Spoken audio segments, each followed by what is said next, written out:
Going the distance with local sports. This is the X Sports Network. I'm Mike Keith, and my friends at Elliott Johnson Insurance have a great partner in Auto Owners Insurance. Auto Owners makes it easy to get life, home, car, or business insurance. Let Elliott Johnson Insurance find the Auto Owners policy that makes a difference in your life. Call Elliott Johnson Insurance at one of their 3 locations, Florence, Loretto, and Lawrenceburg. Elliott Johnson Insurance, moving forward for our clients every day. Comprehensive care with a compassionate touch. That will always be the guarantee at Encompass Healthcare in Etheridge, Tennessee. Whether you're looking for primary or urgent care, x-ray services, or weight loss treatments, the team at Encompass is equipped to serve your needs today. The doors are open Monday through Thursday from 8 to 5 and from 8 to noon on Fridays. Make an appointment with providers Kendra Brown, Tori Cox, or Ellie Brown today. That's Encompass Healthcare, located on Highway 43 North in Etheridge, next door to Chapman Tire. For decades, First Class Charter has provided high-quality motor coach transportation services to the Tennessee Valley. With numerous safety and cleanliness accreditations, First Class Charter is ready to make your group trip a reality. Contact us today by visiting firstclasscharter.net. First Class Charter, the official motor coach company of the North Alabama Lions. Flooring sets the tone throughout your home.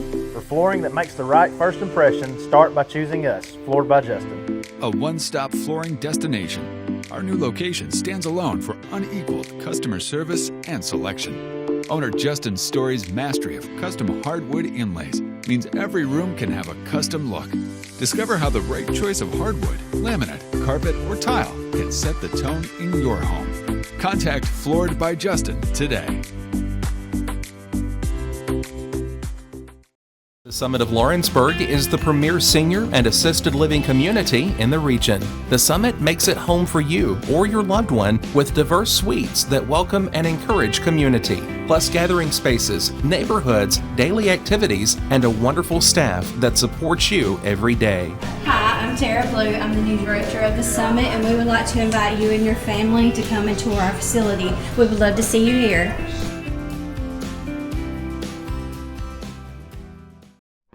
There's no job too big or too small for Gonzalez Lawn and Landscapes. Owner Chris Gonzalez works hard to make your commercial or residential properties one of the neighbors will envy. You won't find a lower price anywhere else, and that's a guarantee. We offer mowing, landscape removal, small construction jobs, and more. Our team is licensed and insured to ensure the best work for Lawrence County and surrounding areas. Your satisfaction is our goal. We won't leave until you're happy. Call today to set up a free quote.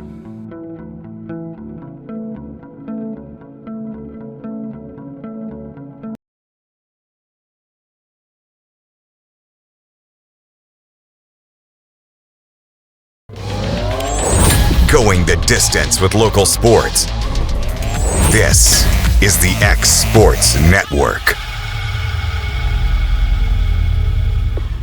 And welcome everybody back for X Sports Live. It's been a long time, Mike, since we've been back on the air. Obviously, we've been busy. A lot of stuff going down. State tournaments going down for Lawrence County baseball, for Summertown softball.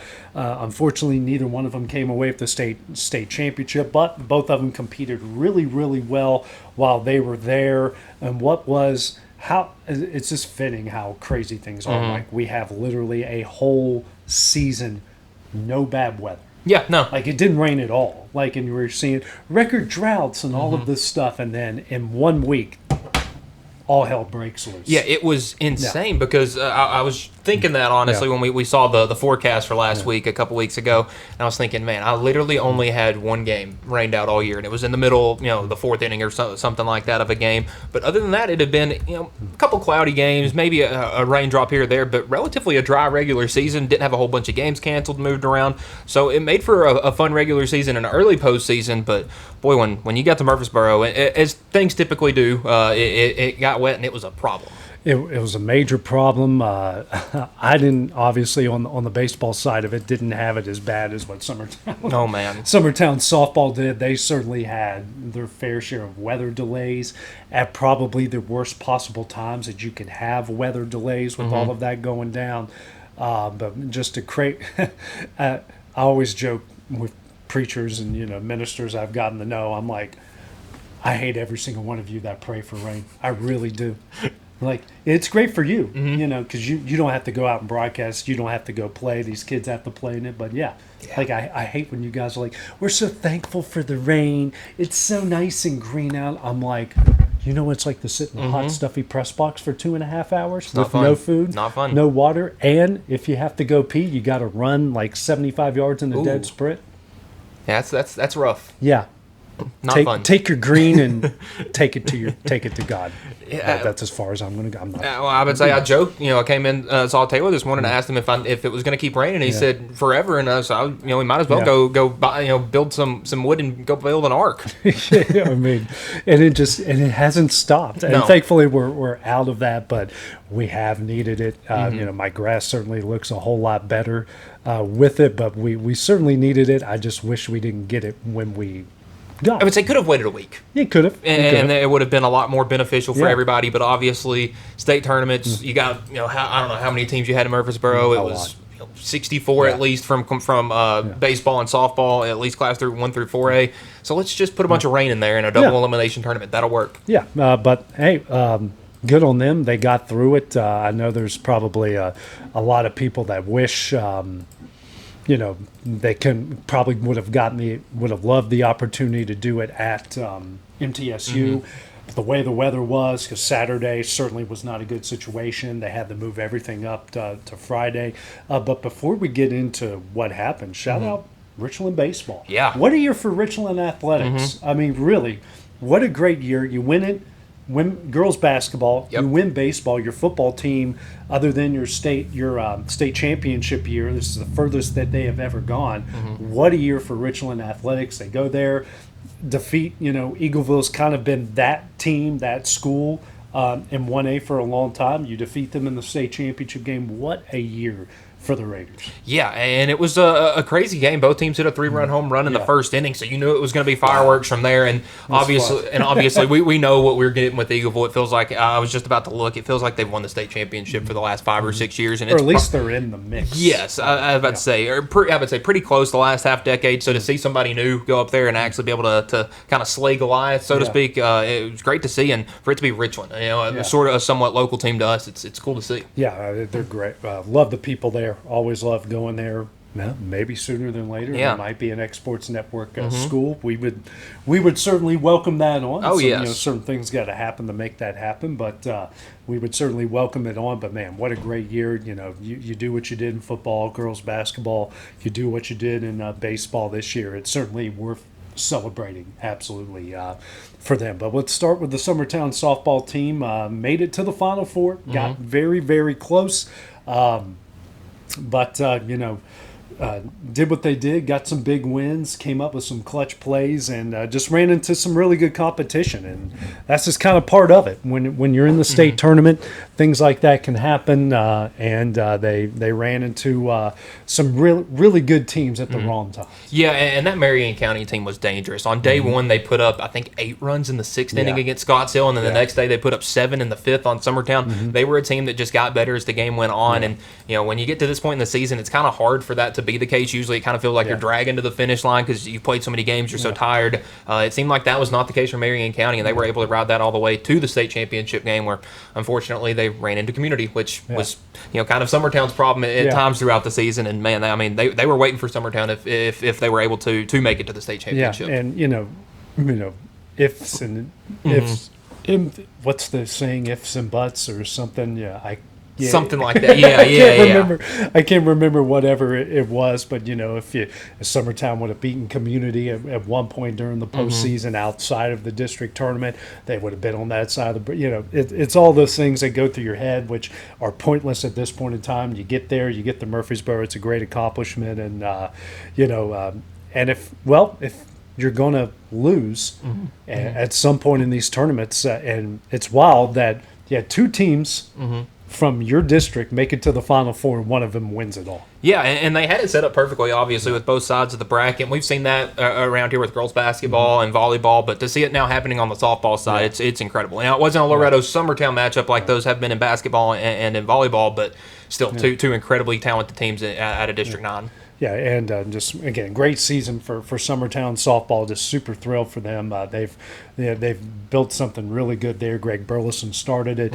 Wes Woods is keeping that going on, and that senior class. I don't want to name all the name names and then forget somebody, but that senior class has done some special things. And what a great year that they had. You make it to Murfreesboro and you win some games while you're at Murfreesboro. You got nothing to hang your head on, and what a great season for them. And it's just something about girls sports at Summertown. They don't rebound, they reload. I've gotten to see a couple practices, and this is just a program that it's like that franchise in a professional sport. It's like you just eventually they're gonna start losing, but it just never happens.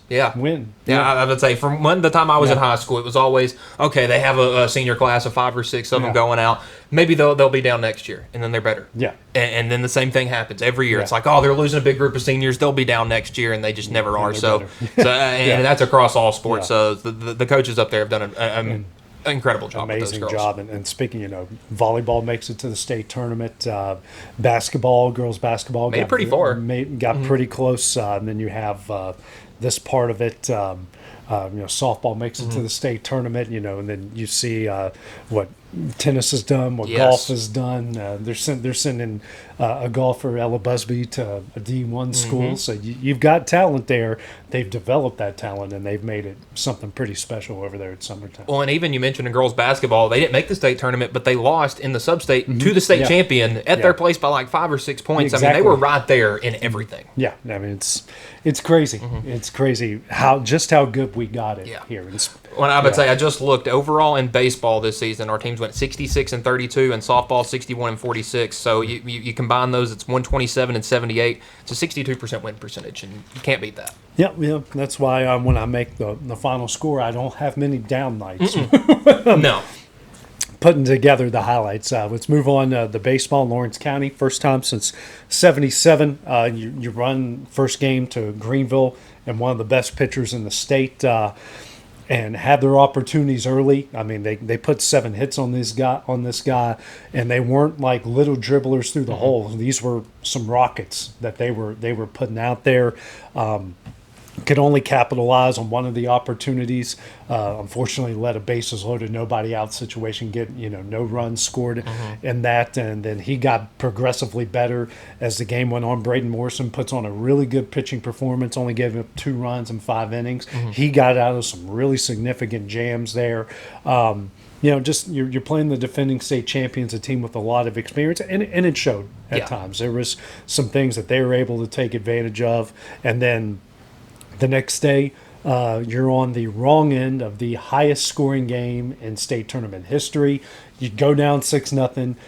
4 innings, it's 10-6, and then the rain comes when it's 10-8, and Covington, who got beat 21-0 the game before, came out with just a ton of momentum. And then it was, the more I thought about it, I didn't think about it in the moment because I was, I've been with this team for 95% of their games. I'm upset because, I'm watching, unfortunately this season come to an end. But the more I've thought about it, I'm like, man, I got to call the highest scoring baseball game in state tournament history. You score 15 runs, you think you're in good shape. Unfortunately, your bats were great, but pitching and defense kind of failed you at the worst possible times here. But again, you make it to the state tournament. You had a great talented team. You're only losing 1 senior, and a lot to look forward to. And if anything, Mike, this should motivate them moving forward. I would say you took the words right out of my mouth, because if I was head coach Clint Wright stepping into that dugout after that loss, it's a tough loss and it stinks. And sorry Logan, it couldn't go out better. But everybody in this dugout needs to remember that feeling that they were feeling right after that game. Yeah. And try to go back and make sure it doesn't happen next year. And that was an incredible game. It was one of those where it was kind of hard to keep up with from start to finish from someone that wasn't there. I'm surprised my iPad still had power at the end of that game. I mean, just listening wise, probably one of the 2 or 3 craziest baseball games I've ever listened to on any level. It was crazy. It was nuts. Yeah, again, I feel for that group. They've worked so hard to get that far and to lose in kind of a crazy game situation. But, I was thinking about it on the drive back. The middle school, when they were in middle school, they go to the state tournament, had a lead in the first game, lost it, came back, dominated in that third place game. And then the next year, this was a team on a mission, and they rolled their way to a state championship. I was like, they didn't lose a game, did they? They didn't. Yeah. In the state tournament, they looked like the better team from start to finish. Like, I had no doubt in any of those games they were going to be just fine. Well, and even the crew in middle school this year, they lost in the state play-in game, but that was a really good West Wilson team that they faced. Yeah. So, it's just continued excellence for Lawrenceburg as a whole for baseball, middle school to high school. It's a nice little pipeline they've got right there. But, before we talk more about the future, shout out to Logan Clayton, man. Yes. What he's, I've said this a lot on air, and I said it at the end, and I was trying not to get emotional because I feel for that kid. Yeah, I really do. I mean, I know he's 18, he's not a kid, but I'm 41 years old, so he's a kid. He's a kid to me, but you think his freshman year they won 4 games, didn't even win a district game, and I believe those 4 wins came in a 2-week span. Yeah. If I remember right, because I was there for all of it. I remember them district tournament like taking Page and Tullahoma down to the brink before they got they played really well. Unfortunately, lost the next year. They got some really good momentum at the end. Got into the championship game and made it to the region and got a step away from going to the sub-state. Same thing next year. You win the district tournament. You get to the region, you get a few at bats here and there, a few pitches, a few defensive plays. You're in the sub-state again, and then this year it all comes together. And just to watch what he did, not only as a baseball player and all the struggles he had in base, he watched the team go through last year. He was hurt. He had an elbow problem, so he couldn't pitch for him. He could deliver some big hits. I mean, he had some rockets for him last year. And he's kind of struggled in the early part. The first 3 or 4 weeks, he's about a 170, 180 hitter. Ended up, I believe, over 300 by the end of the season. Had some big hits in the state tournament. Some huge hits in the state tournament. Closed out the district tournament. Yep. Closed out the region tournament, closed out the as a senior sub-state, 6 guys faced 6 strikeouts, and they all looked overmatched in that. And to make it to the state tournament, then you saw what he did in football-wise. Yep. Spoiler alert, he's our offensive player of the year. We have our awards on Thursday. On Thursday, yes. But just to watch, I can't imagine what it's like from his eyes to watch what football was when you came in as a freshman, to see what baseball was when you came in a freshman, and you leave making all this history. First playoff appearance in 10 years, first playoff win in 15 years, first, I think it was the first region and district tournament combined. Like they won it both in the same year since 2018. Wow. I think I might have them in softball flipped. I'm sorry if I do. But and then you go to your first state tournament in 77. I mean, what a history maker Logan Clay. I'm going to mention all of this out there because this is how much I think about this kid. Just amazing what he's able to accomplish. I know I rambled there for about 5 minutes, but it's a worthy ramble. I mean, this is a kid that stepped into. It wasn't a beautiful situation in football. It wasn't a beautiful situation in baseball. But by the time he left, it was almost a complete 180 of where it was when he got there. And they always say try to leave something better the way you found it. Logan Clayton could say he did that because it was what it was. You had a coaching change in baseball, and those are never easy. And shout out what Clint Wright has done is unreal, incredible, unreal. There's other coaches in this state. I'm not trying to get rid of you, Clint. I'm just trying to hype you up when I say this. I know there's other high school coaches in this state, a couple in his own district that are getting some college coaching. People are looking out to them to maybe be the head coach of their school or maybe be an assistant coach. I think those people need to be looking at Lawrence County and see what Clint Wright, what he had when he first got there, what has happened since he's been there. So shout out to him. And the future is so bright with this bunch. I mean, you lose one senior, you only got a handful of juniors next year. You mentioned all the 8th graders coming up. All the 8th graders coming up. I think their tryouts are Thursday, weather permitting. That's right, they have turf. We don't have to worry about that. But just what the future has in store here and what he has done and the standard that he has set.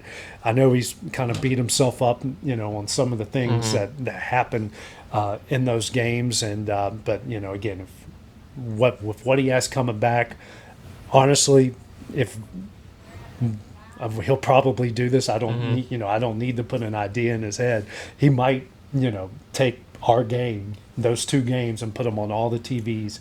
Just have them playing year round. Yeah. Like, this is how close we got. Here's the mistakes that we made. How do we fix them moving forward? Yeah, and that's going to be the big thing. You've now, that was the big thing. My concern with them going up there in the first time in almost 50 years is you didn't have anybody with any state tournament experience, and you need that. And you got to see a little bit of that this year, but those guys got experience, and that team that gets back, if they get back next year, will have that experience. And now, you got a target on your back in the district. You got the target on your back, Embrace, Joe Madden, excuse me, I'm trying not to burp.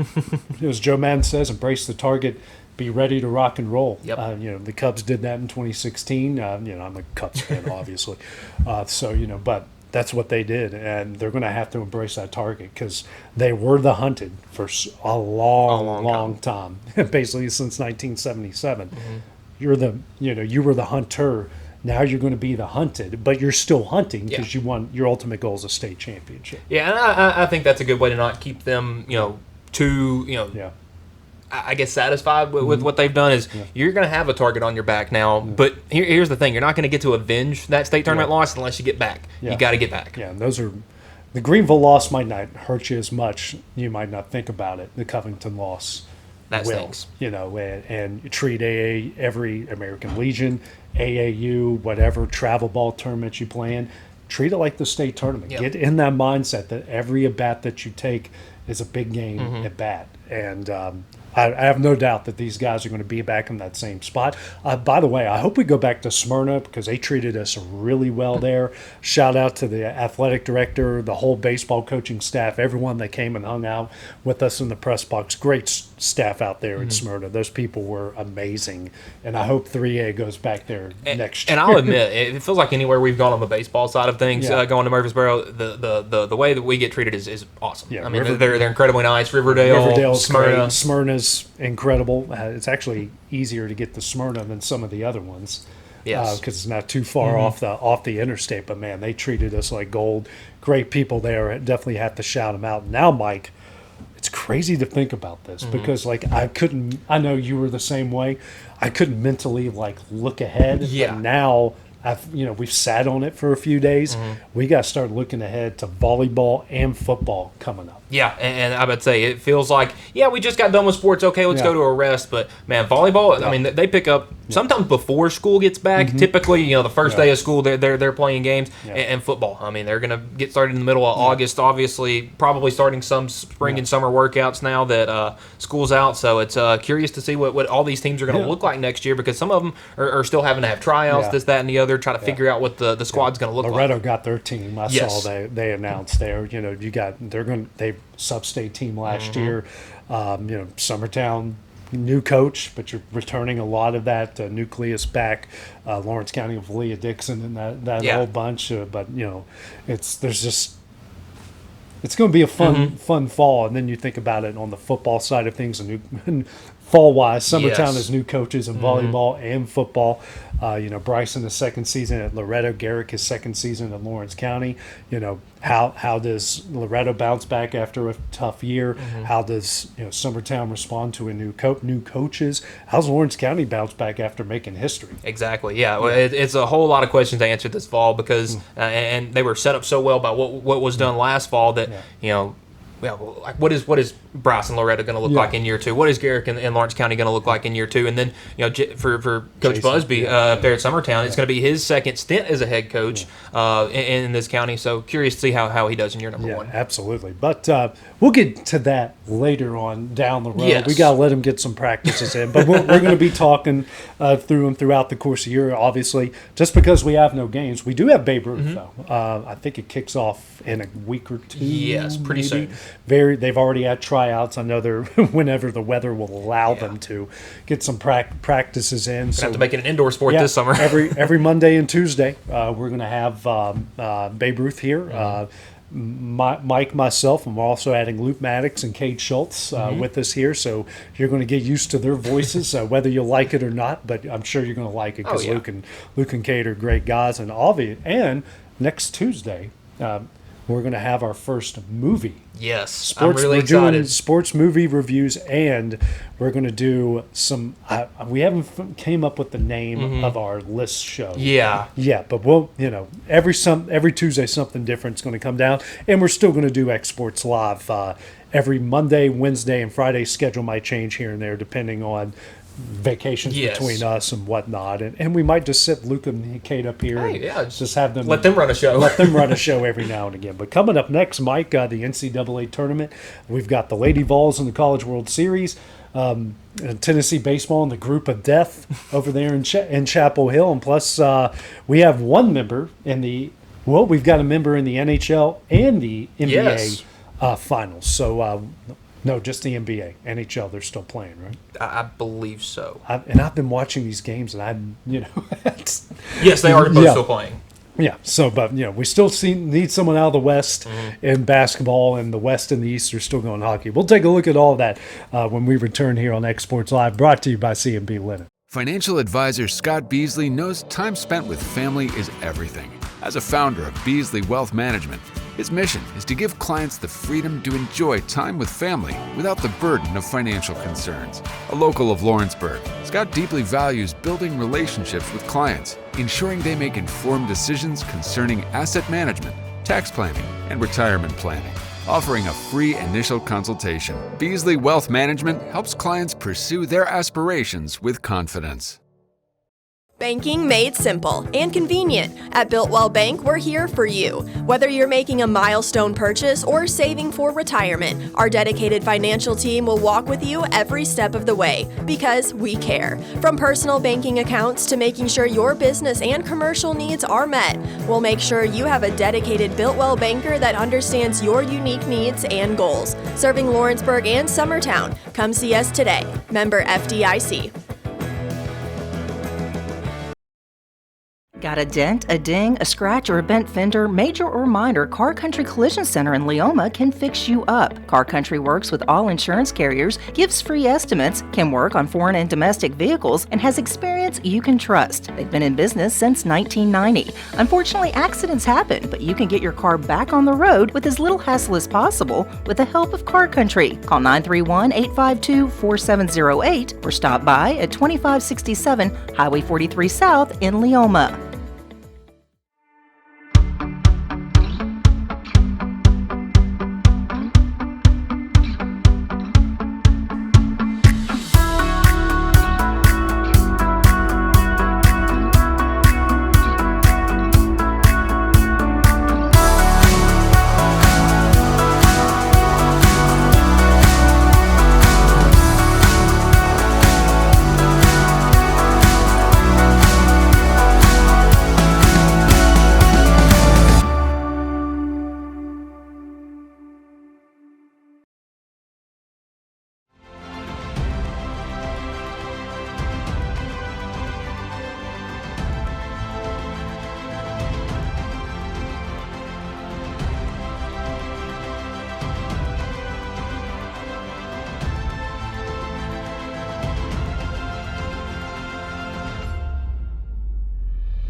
At C&B Linen, fast, friendly, and reliable service is our promise to you. Because you're not just a customer, you're family. From multi-use linen to branded floor coverings and a complete range of cleaning supplies, C&B Linen is here to make sure you have everything you need. From our high-quality products to our fast, friendly, and reliable service, you'll experience the difference with C&B Linen. Because you're not just a client, you're part of our family. You'll be winning with C&B Linen.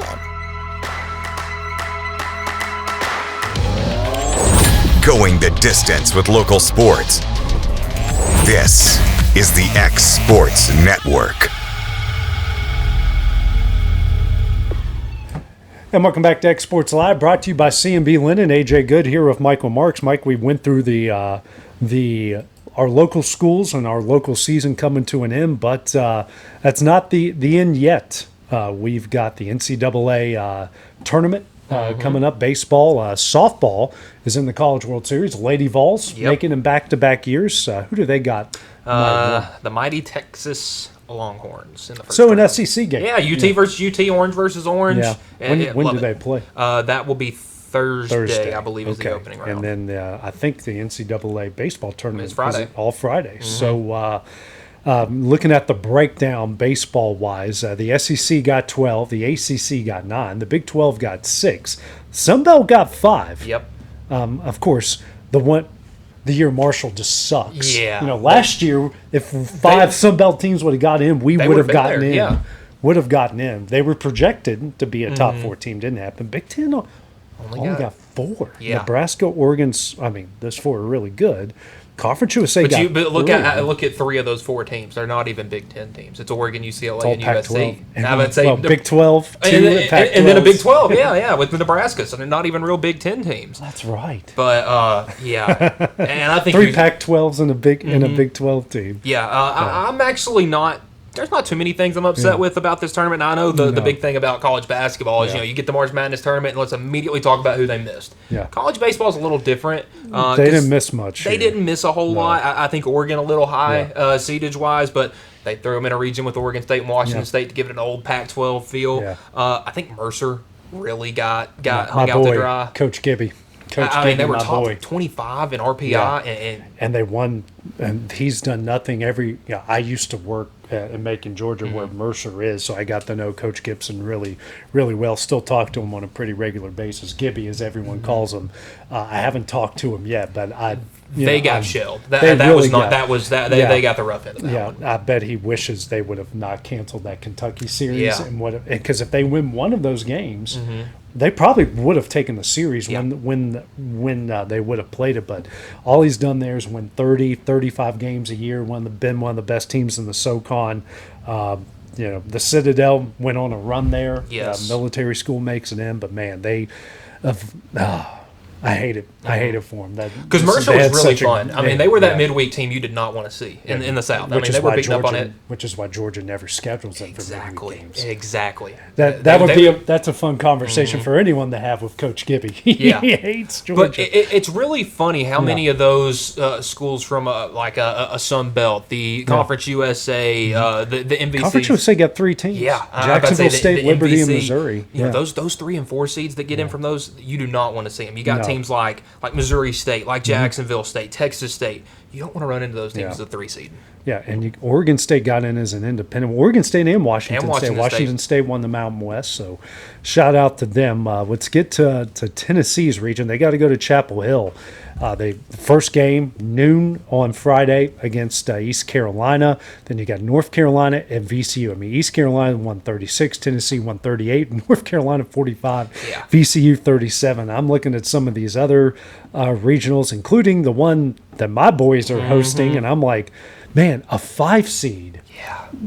North Carolina, that's a heck of a region. And I'm looking at the 16 seed. I'm like, this ain't that bad. Yeah, but I would say you look at and would assume, 16 is going to have the hardest region. 1 would have the easiest. And you look, UCLA, relatively easy. Same thing for Georgia Tech, Georgia, Auburn, and then North Carolina just gets slammed. Tennessee, nobody wants to see Tennessee as the 2 seed in their region, Texas's obviously. region, come on. Yeah. And there's not one Power 4 team. How did Texas... Holy Cross with the losing record again. I know it's the Patriot That's League, right. They're not an Ivy League. They're in the Patriot League. But UC Santa Barbara, shout out to the Gauchos. Yes. Gotta love that name. Tarleton State, the 37, 38 wins. I believe UC Santa Barbara actually has like a top 2 or 3 draft projection. It's the pitcher. He's incredible. But no Power 4 teams. No. And then you look like Hattiesburg. Southern Miss is really good. Little Rock's not but Jacksonville State, Virginia. There's only honestly, I'm going to make a hot take here. If UC Santa Barbara pitches off game 1 against Tarleton State or whoever they got, they will beat Texas in game 2. That guy I hope they do. Good. That guy is that good. Well, it's just wild. Like, this tournament is very little guy friendly. Mm-hmm. I hate to use that term, but you're putting in 5 Sun Belt teams, 2 from the Big West, 3 from Conference USA. I mean, that's 10 spots and you only gave 4 to the Big Ten, and none of those teams are really Big Ten teams. Exactly. And yeah. I would say I'm looking at some of these regionals. There's ones like Starkville that are just laughable. It's Mississippi State, Cincinnati, Louisiana, and Lipscomb. Yeah. They should not have to have a close game in that series. Same thing for Georgia. I think Georgia's got a pretty easy one. But then you look at Chapel Hill Regional. That one is awful. That's unreal. I think Kansas got a terrible draw. It's like, you beat West Virginia. We're going to give you a host now, and this is what you get. Yeah. You get Arkansas, who is really good. Missouri State, who beat Arkansas in a midweek game this year. And Northeastern, who made a crazy run last year. Northeastern's always in the tournament. Yes. They're always really good. They won 50 games last year in the regular season. Well, and on the Chapel Hill side, the winner of that matches up with College Station, which that's A&M, Lamar, USC, and Texas State. Yeah, and that one's not easy either. I no mean, one wants to see you're those very. teams. I think you have a really good chance at seeing 2 unranked teams playing in a super regional there. And then I look at West Virginia's. I mean, I'm not worried about Kentucky. They lost 8 of. How does someone who lost 8 of their 10 series? 8 of their 10 series, and I'm thinking about it myself like that should go to Mercer. That's Mercer. Yeah, Kentucky should not have made the tournament. I mean, you look at their overall record and you're like, yeah, it's good because you don't play anybody early in the season. Nobody in the SEC does, and so you can inflate your record a little bit, and then I thought they were going to be a team that was punished for the canceling the game because theirs against Northern Kentucky was one that kind of blew up, and no, here's 3 seed in a regional that you shouldn't be in, and it feels like Kentucky and West Virginia always get thrown in the same regional. 3 out of the last 4 years. Yeah. We were at Kentucky 3 years ago. Then we matched up. And Clemson last year. It was 3 years ago when we had J.J. Weatherholt. Yeah. We were at Kentucky, and we got to the elimination, and we have to beat Kentucky twice in one day. Good luck with that. I think that was the year they went to the College World Series. That was a really good Kentucky team. The next year we got through, it was Arizona, Dallas Baptist, and I can never remember the other West Coast team. But we won that with flying colors and ran into UNC and Chapel Hill, won 2 back-to-back 1-run losses. And then last year it was Kentucky and Clemson, and I can't remember the other team that was in it with us. Yes, Wright State. I think it was. Maybe. I'm pretty sure it was Wright State, and we played one crazy game after another with Clemson that whole regional was insane. Clemson because I think there were some weather delays in it too. Like that was just one of those that was just incredible. Well, because my wife and me and the family, my wife and my kids were at Disney World watching them clinch the regional against Kentucky. And they were down 10-7, but scored 7 runs in the 8th and the 9th combined, and the pitching was just I think they got the bases loaded with 1 out, hit a ball to the warning track that somehow caught, and then the next guy struck out. I just remember, I don't know. I remember asking my wife, I don't know whether to be relieved or whether to be happy or relieved. Yeah. Either way. And then we ran into LSU, which, again, I was talking with my father-in-law about it. I'm like, what? Of course, we get a somewhat compared to Chapel Hill and some of these other regionals, like Florida, Ryder, Troy, and Miami. Should walk through it. I mean, Troy and Miami may give you a little bit, but Florida's going to have trouble with Miami. Who doesn't have trouble with the Eugene regional, Oregon State, Washington? Wow, that's that's going to be Pac-12. I would say that's going to be a fun one. All the old Pac-12s. That's going to be fun. But I'm looking at it. All we got to do is beat Wake Forest probably twice. We'll probably play 3 games because we'll run through Binghamton and beat Wake Forest twice. That's all we've got to do. And then who's standing in our way after that? Oh, just the number 1 team in the country, UCLA. I told my brother-in-law, I said, if we take that to 3 games, they should just give us an automatic spot in the College World Series. Well, and I think UCLA give us a playing game is kind of the recipient of a very beneficial conference schedule. Yeah. Now, listen, you look and there are three, or I think 3 teams or 4 teams from the Big Ten that made it, and you got a couple hosts that aren't really Big Ten teams, but I mean, there were UCLA was playing weekend series in April and May against like Sacramento State because there's not enough teams for them to just be able to fly across the country every weekend. I've been a little suspect, and one of their best players is going to be out that first game. Got ejected in the Big Ten championship game. He trucked the third baseman for Oregon. Yeah, I watched that. I'm like, that was stupid. Yeah. What are you doing? Why? Like, what are you doing? Yeah, and congratulations, Virginia Tech. All that just to send you out at least you get to go to LA. But I don't think they can beat St. Mary's, Cal Poly, or UCLA. Yeah, I would say I thought it was funny that they made the tournament and we're like, all right, you get to travel literally the entire width of the United States. Yeah, and then Georgia's Boston College is never easy. Liberty, WVU took 2 out of 3 at Liberty, but they won 41 games. LIU, and then the Atlanta Regional, Georgia Tech, Oklahoma, UIC, and the Citadel. I remember covering the SoCon. My gosh, man, those guys play hard. Like they're not going to be easy to take out. They play really, really hard in those situations. But that's shaping up for us. I mean, you call the Women's College World Series, like you mentioned. Lady Vols got Texas right off the get-go there on Thursday, and then we go right into in the baseball tournament the next day. So, a lot going on. And listen, you look at those teams in Oklahoma City. You got 6 of the top 8 seeds, but you also got Mississippi State and Texas Tech made it as kind of upsets. Mississippi State upset Oklahoma first time in probably my lifetime that Oklahoma hasn't made it. Yeah, we're going to have a new national champion. Yeah, I would say Yeah, I would say so. And the Texas Tech beating Florida on the road. It was that was an incredible series. Florida got run ruled at home. Never happened to them in tournament history. Most runs they have given up in tournament history, and then they don't even go out and shake hands after the game. I mean, well, you saw what they were doing to a former player. Yeah, that was that. I'm going to give it to the ladies right there. That was probably the most intense matchup in any sports all weekend. She got hit 5 or 6 times. And her dad, Jason Williams, again here in West Virginia, former played at Marshall, but he finished up his career at Florida with Billy Donovan when Donovan went from Huntington to Gainesville. And his daughter started at Florida and then ended up at Texas Tech.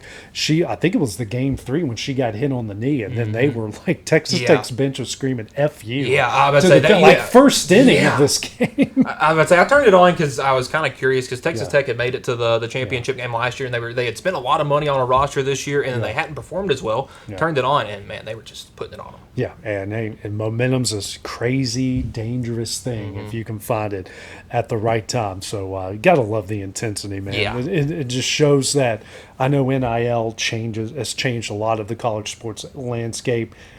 These kids still want to win. They still want to go far. As someone that has been huge and not like totally anti-NIL and transfer portal, I'm starting to kind of come around with it because you get teams like this Texas Tech team. Yeah, sure, they spend a crap load of money on their roster. But their kids care. But I would say you watch that game and tell me nobody on that roster cares. They care, and and that's what I think. That's just what fans want out of this. Okay, it's effort. You didn't start at Texas Tech or you didn't start at Tennessee, but you come in here, you wear that uniform of pride, you fight hard, you play hard, you do all the things that you're asked to do and take pride and want to win, and you're not just here for money. And at this point and this stage, when you're talking college baseball, college softball, you can't. Those people get weeded out in these big moments, and it's good to see them playing pretty hard.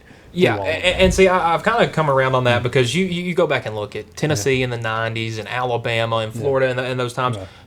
Dudes weren't coming to those schools because they love Florida, Alabama, and Tennessee. They were coming because they were getting some money under the table. I've kind of come around on that, and man, I think this Women's College World Series bracket's loaded. It's going to be fun. It's going to be a lot of fun. Tune in to all the games. Yes. I mean, I love this time of year. One of my favorite things to do, Mike, and I know we didn't do a show yesterday, and it worked out pretty well because I love the lacrosse final on Memorial Day. I love the semifinals on Saturday. I watch all of it. I don't pay any attention to the tournament, but I watch every semifinal on Saturday and I watch the championship on Monday. What a crazy game. I think Princeton ended up winning that, but it was 3-0. Notre Dame scored their first 3 goals in a 5-minute span. Then Princeton scored 11 unanswered. It was nuts. Every shot they threw on the net went in. It was a crazy game. So Princeton ended up defeating Notre Dame 16-9. But yeah, that was an incredible game. My mom, big Notre Dame football fan, and Jordan Faison, one of their receivers, is on the lacrosse team. So I would say I was checking in with that. Man, that sport is incredibly fun. I wish it would try to migrate a little bit more prominently in the South. It's a ton of fun to watch. It's a big thing in Georgia. Yeah, it's those. I guess you would say northern sports, but wrestling is just not a big deal here. No. We're not talking pro wrestling. Of course, it's wild. Amateur wrestling is not a big deal in the South, but pro wrestling is. Yeah, but I get 2 completely different things. But lacrosse, Pennsylvania, where I worked before I moved here, huge deal. Every school has some sort of a lacrosse, and those games are incredible. But in Georgia, private school wise, it's a big deal, and some of the public schools play it. The bigger public schools play it, but man, you go to a game, dude, it's intense. Crazy. It's hockey on grass. They call it the fastest sport on 2 feet, and it really is. But all the strategy that goes into it, you have shot clocks, you can sub certain people in and out. Excuse me, sorry everybody. On offense and defense, the girls' game's a little bit different. When I was working in Macon, Georgia, the Mercer women went to the NCAA tournament twice when I was there, and I got to be there for both SoCon championships. It's wild. They were in a league with Air Force, all these out west teams. It was supposed to be the SoCon, but it was all these out west teams and some of these Air Force in Colorado. That definitely. No, the Citadel doesn't have women's athletics, but some of Furman had. It's crazy how some of that works out. Same with on the men's side. Yes. But lacrosse, we've got some schools because we. I think it's mainly the private schools that have it. But the bigger Nashville and Memphis and Knoxville area schools probably I would say have it, but. It's really not that complicated of a sport. There's a few it's like hockey. A lot of people get intimidated because they just don't know the sport. But once you get to know the rules, it's really not that complicated. Same with lacrosse. Yes. I think lacrosse is less complicated than what hockey is. Yeah, I would agree. There's a couple things some of the line markings just don't make sense to me. But again, I haven't watched enough of it to make it make sense. Yeah, I would say. Well, my favorite thing is when watching that championship is just learning a new rule every year because there's just something there's a million of them. Exactly. Yeah, it's kind of like soccer. There's a bunch of stuff that happens and you don't know why. Yeah.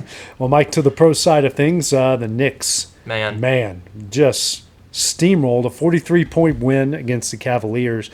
And I think the Cavs just ran out of gas because you have a 7-game series against Toronto, 7-game series against the Pistons, and by the Knicks, who, 6-game series against the Hawks, but you sweep the 76ers. One team, and the Knicks were just better, but they also had more in their tank than what the Cavs did. And I think the Cavs I don't think they were winning that series to begin with. But when you're just spent after back-to-back 7-game series, you didn't stand a chance here. Okay. I have a hard time believing that this isn't the Danhausen curse working. I'm sorry. Listen, they're not cursed anymore. They're not. I'm about to say. The opposite, because he cursed the Cavs. That's right. And then they got swept. Yeah. He uncursed the Knicks. I don't think they've lost a game since then. I don't think they have, because he uncursed them during the Hawks series. Yeah, I kind of want to see them make obviously they've made it to the finals now. I kind of want to see the Thunder make it just to see if that's something that's going to continue to work. But obviously the Knicks have just. They've been a unit this entire postseason run, and I would say you can take the curse away. That curse's name is Jalen Brunson. Yeah, I mean he's so good. That's the thing. There's nobody on this Knicks team that you look and you're like, that's the best player in the league. That's top 2 or 3 player in the league. They don't have that, but they have a bunch of just really, really good players, really solid players. They play hard. They play together. They're really good defensively. On top of all of that. Well, I think it's the defense is a big thing you mentioned, because you look at some of these game fours they're winning 130 and holding their opponent in the 80s and 90s. 130 to 93 last night. Yeah, you don't see NBA teams score under 100 a lot. No, not especially in today's game.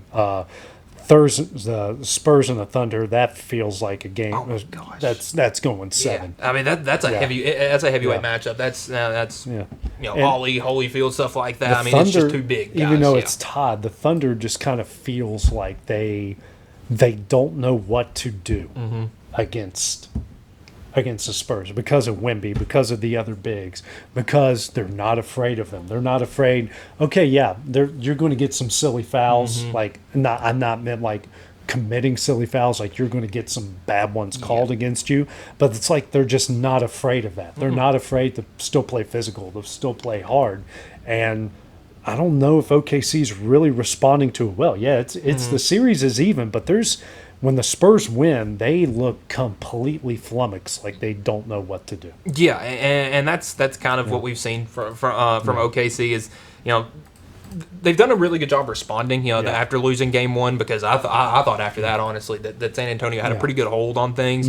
But, man, they don't know what to do with Wemby. We're kind of seeing it's not to the same degree, obviously, but kind of a Jordan rules kind of thing going on against Wemby right now is they just put Hartenstein in there to just beat him up the entire game, and it's not working. It's not working. And he's young. Yeah, and this Spurs team, the guys they got around them with Castle and with Dylan Harper, who's been incredible. I mean, they kind of look like a opposite of the Thunder in the fact that, or what we were talking about the Thunder last year with how many young guys they have and all the talent they have around them, that this might be the Western Conference Finals for the next 3 or 4 years. Yeah, it's definitely going to be interesting to see how it all plays out because, again, and the Knicks are going to be well rested, especially if this goes. That's the big thing is, everybody's been talking about, me included, that the Eastern Conference was kind of just a battle for second place. Yeah. Listen, New York's only played 8 games, and you're going to be playing an OKC team that maybe is playing as much as 11 games coming into that. They're going to be well rested. I'll just say that they're going to be very well rested. There's going to be rest is sometimes a big thing, especially when you're coming off a big physical down to the wire series where you just feel spent. Then you're looking over there and a lot are going to be. A lot of attention is going to be focused. It is the Knicks, and just be aware, ladies and gentlemen, Stephen A. Smith is going to be. He's already. I would say he's already insufferable, but it's going to be worse. It's going to be even worse. There's just something about the Knicks that it's just kind of. I don't feel that way about the Yankees. I don't feel that way about the Giants or the Jets. But there's just something about the Knicks and the Knicks and the Rangers in Madison Square Garden that just feels special. That when they get to the finals or they're in a big playoff game in that arena, something just feels right about it. Okay, I was curious to where you were going to go with that. I think I kind of agree. I mean, out of all the New York teams, Garden's awesome, man. I was about to say because I hate the Yankees as a Red Sox guy. Don't really care about the Jets or the Giants because neither one of them have been really relevant for most of my life. I don't really hate the Knicks. I would say they've been so bad for so long. Well, and I was a big Carmelo Anthony fan growing up, so I would say I loved him. I was when he was in Denver and then went to New York. Yeah.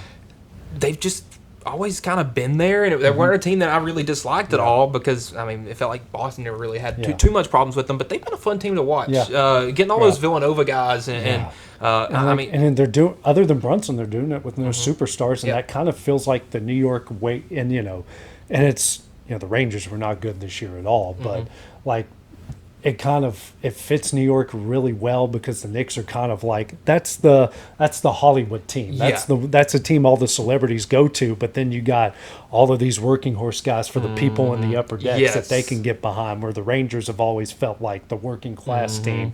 Now the Knicks have something all New Yorkers can get behind. They're not just chasing the superstars.